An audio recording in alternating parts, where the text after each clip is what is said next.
আগামী জাতীয় সংসদ নির্বাচন কুমিল্লার বিভিন্ন এলাকায় শুক্রবার নির্বাচনী জনসমাবেশ করেছেন জামায়াত ইসলামীর আমির ডাক্তার শফিকুর রহমান। তাদের প্রতি সহানুভূতি প্রকাশ করছি। বৃহস্পতিবার সন্ধ্যায় কুমিল্লার লাকসাম স্টেডিয়ামে বক্তব্য রাখেন তিনি। বলেন, যারা এখনই ফ্যাসিবাদী আচরণ করেছে তাদের দিয়ে নতুন বাংলাদেশ গড়া সম্ভব না।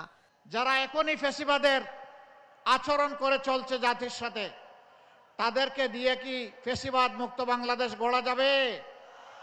যাবে না। ফ্যাসিবাদ মুক্ত বাংলাদেশ গড়তে হলে ফ্যাসিবাদের বিরুদ্ধে লড়াই করার সাহস যাদের আছে তাদেরকে বেছে নিতে হবে। এ সাহস আল্লাহর মেহেরবানি জামাতে ইসলামীর আছে।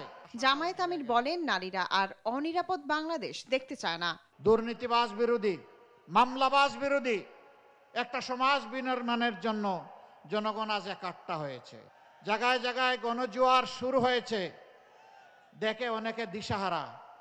এখন আমার মারেও বেইজ্জত করে, মায়ের গায়েও বেদিশা হয়ে হাত দেয়। আমরা পরিষ্কার বলে দিচ্ছি, আমাদের জীবনের চাইতে আমাদের মায়েদের ইজ্জতের মর্যাদা আমাদের কাছে অনেক বেশি। পরে কুমিল্লার টাউন হল মাঠে নির্বাচনী জনসভায় বক্তব্য দেন জামায়াত আমির। বলেন, পরিবারতান্ত্রিক রাজনীতি আর চলবে না। রাজার ছেলে রাজা হবে, যোগ্যতা থাকুক বা না থাকুক। এই রাজনীতি বাংলাদেশকে ফ্যাসিবাদের দিকে ঠেলে নিয়ে গেছে। পরিবারতান্ত্রিক রাজনীতি আর দেখতে চাই না।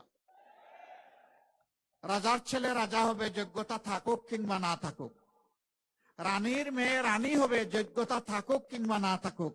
এই রাজনীতি বাংলাদেশকে ফ্যাসিবাদের দিকে ঠেলে দিয়েছিল। এর আগে ফেনী, নোয়াখালী ও লক্ষ্মীপুরে সমাবেশ করেন তিনি। সূচনায় শায়লা খান, নিউজ ডেস্ক, দেশ টিভি।